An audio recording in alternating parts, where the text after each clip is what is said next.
Happy 17th of December. Today we're going on another little journey. Every Christmas celebrating nation seems to have at least one tradition or one unique twist that sets it apart in the most delightful way from other countries. In Hungary, they eat a fish soup believed to bring good luck. Also, it's Jesus who brings the presents. In Latvia, children must go and stand beside the Christmas tree to recite a poem or sing a carol to earn their first Christmas gift. In Colombia, they celebrate the beautiful Noche de las Velitas.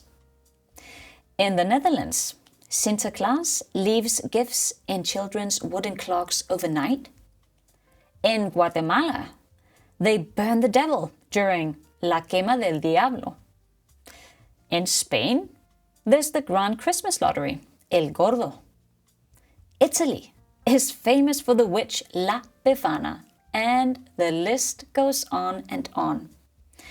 I personally adore these cultural insights, and I know I'm not the only one who loves exploring other cultures. So, I've teamed up with my good friend Linda, who was born and raised in Greenland and speaks fluent Greenlandic. She normally lives in the Aarhus area, but is currently in New Zealand, where she works as a doctor and enjoys her free time with her Danish fiancé. Despite her busy schedule, she has kindly agreed to share with us a unique window into the past by recounting stories of her Greenlandic childhood Christmases. Jamen, mine bedste minder kommer fra Uummannaq i Nordvestgrønland. My fondest Christmas memories are from Uummannaq in northwest Greenland, where I grew up. When I was very young, and my parents were still married, they actually celebrated Christmas with us in a traditional Greenlandic way. My biological father was Greenlandic, as is my mother. Back during the Second World War, when Denmark was occupied, Greenland relied on receiving goods from the USA. And the American soldiers, who were also stationed in Greenland, introduced some of their Christmas traditions. So Greenlandic Christmas is actually inspired by both American and Danish Christmas traditions. Most Greenlandic families open Christmas presents on the morning of the 24th. My parents did the same when we were very little. I used to have a tradition on the 24th with my younger brother, Ola, and my closest cousin, Han, who is like a sister to me. We would meet up around midday. Either Han would come down to us with her sledge or sled, carrying a bag of Christmas presents from her family to ours. Or Ola and I would go to her family with our gifts and bring back their presents for us. We then spent a few hours visiting various family members in Uummannaq, exchanging gifts. For instance, we would visit a cousin, where we were usually invited inside for some Christmas treats, typically quality street, licorice, homemade Christmas cookies like gingerbread biscuits, vanilla wreaths, and kleiner. Perhaps a soda or a juice box too. We would visit our aunt who, again, invited us inside for treats, warmth, and some cozy time together. It was usually freezing outside with snow everywhere. But despite the polar night in Uummannaq, where the sun sets for the last time in early November and doesn't rise again until early February, it isn't completely dark. The snow and the starry skies light everything up. Plus, in Greenland, we love decorating with the traditional orange Christmas star and fairy lights in all windows. Yeah, that was a lovely tradition. It took a few hours, which was good as the day feels so long for a child waiting to open presents in the evening. When we got home in the late afternoon, we'd spend time wrapping the last gifts for our immediate family.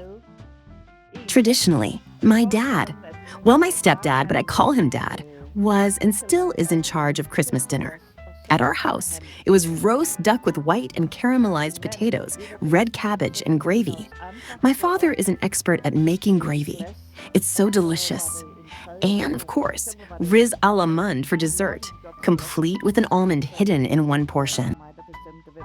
The tradition was for my father to serve the riz a la mund in individual glasses, with one almond hidden in one glass. One person would go up to the glasses while another decided who should get which glass. For example, if it was my mother going to the glasses, either my brother or I would choose who received which portion. It was usually my mother who bought the almond gift. After dinner, we cleared the table. Then we went into the living room to the Christmas tree. We weren't allowed in until my father had lit all the candles on the tree, with all the presents underneath. We sang carols and Christmas songs, the traditional ones like Højt fra træets grønne top, På loftet sidder nissen, and Dejlig Jorden, which is actually my favorite hymn, along with a few Greenlandic Christmas songs. Afterwards, we opened presents and had homemade Christmas treats like marzipan and nougat confections. Those soft apricot jelly sweets coated in sugar, I can't remember their name now. Plesner, perhaps? And Quality Street, we'd have tea or coffee and maybe port wine for the adults. Once you're confirmed, it's a tradition to gather outside the church at 11:45 p.m., where the mayor stands in front of the church and the town's Christmas tree. The mayor delivers a short Christmas speech to the assembled crowd, and everyone sings one particular Christmas hymn together. In Danish, it's called Vores Gud, our God, and it's incredibly moving. People always cry.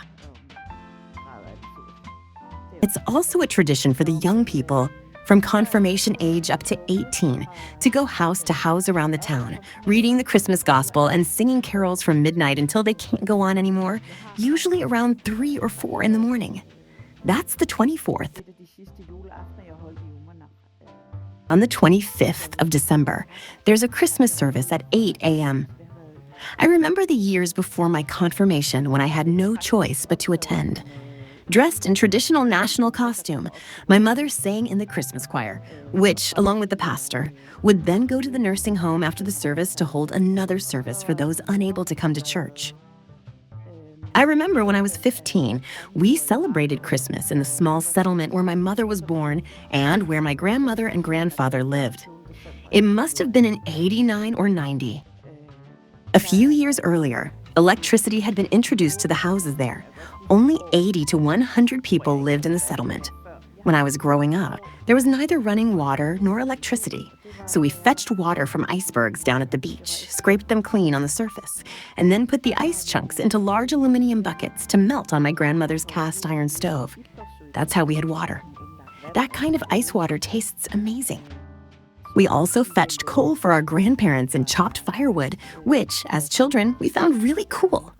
In the evenings, we lit kerosene lamps and candles when darkness fell, which created a very atmospheric setting. But that particular Christmas, electricity had been introduced into the houses. However, in the days leading up to Christmas, so many people were busy baking and cooking that on the day that we were also supposed to bake, because my birthday is just a few days before Christmas, the power went out in the whole settlement, maybe 7 or 8 times, due to everyone baking at the same time. I remember we had roast pork and reindeer roast at Christmas. It's a tradition in many Greenlandic families to serve either Greenlandic lamb, reindeer, or other Greenlandic food on the 24th. Some families also serve roast pork or duck and ris à la mund. A huge thank you to Linda. Now, I wish you a wonderful December 17th. I'll catch you in the next episode.